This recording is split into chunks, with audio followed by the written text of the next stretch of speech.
Sur vos affiches, on parle de l'Union européenne. Qu'est-ce que ça veut dire? On doit en sortir? Alors, écoutez, il y a un exemple frappant, c'est celui de la Grèce.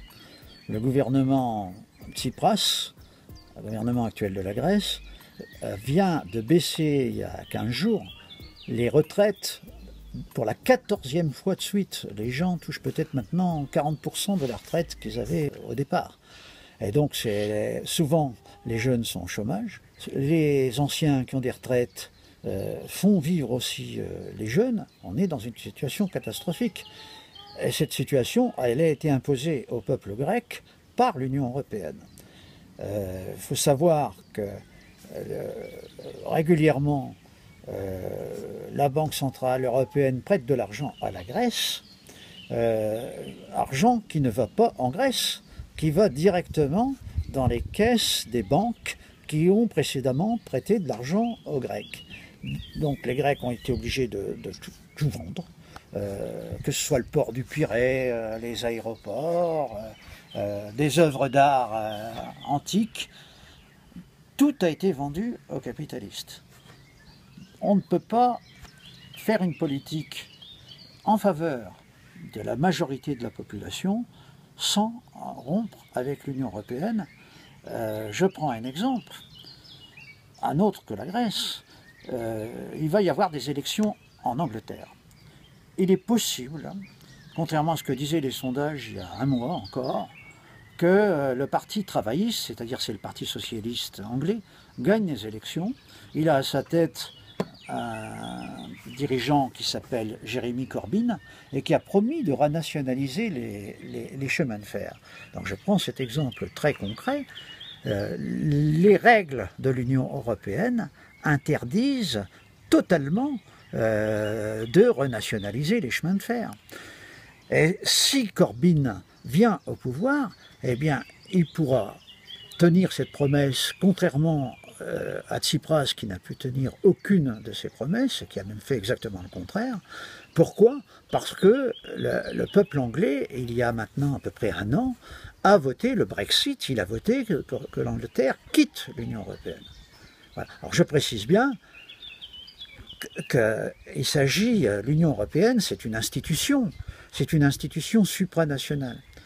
Il ne s'agit pas de remettre en cause l'unité nécessaire des peuples, mais cette unité ne passe pas par l'Union européenne.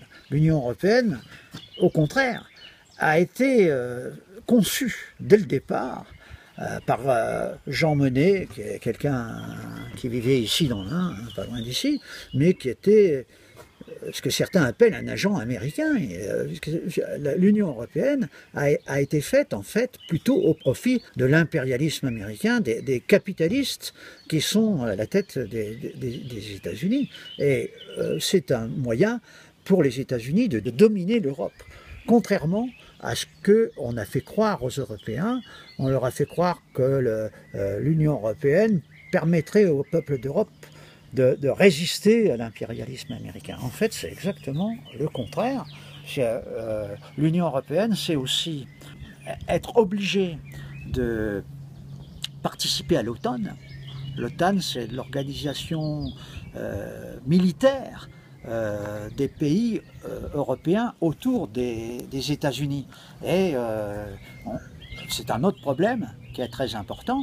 Et il y a des guerres partout dans le monde, à l'heure actuelle, qui ont été provoquées initialement, surtout par l'impérialisme américain. Alors avec l'aide de Tony Blair en Angleterre ou d'autres, avec l'aide de Sarkozy en France, et auquel a succédé Hollande, mais qui a continué la même politique guerrière que Sarkozy dans toute l'Afrique, en Asie. Et cette politique, on voit où elle nous mène aujourd'hui. C'est, par exemple, le terrorisme. Il faut dire une chose, c'est que quand, sous le gouvernement Chirac, quoi qu'on pense de Chirac par ailleurs, pour des raisons que je ne vais pas discuter, qui ne sont pas les miennes, Chirac a refusé de faire la guerre en Irak, contrairement à Tony Blair. À cette époque-là, il n'y avait pas d'attentat terroriste en France. On ne peut pas faire la guerre dans le monde entier hein, pour les grands capitalistes, par exemple Dassault qui vend des avions de guerre, ou Matra qui vend du matériel de guerre.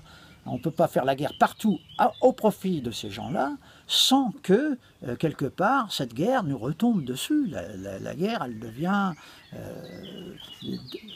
éparse. Elle est partout, elle frappe aussi bien les populations civiles que les militaires. Donc il faut sortir de cette situation de guerre aussi.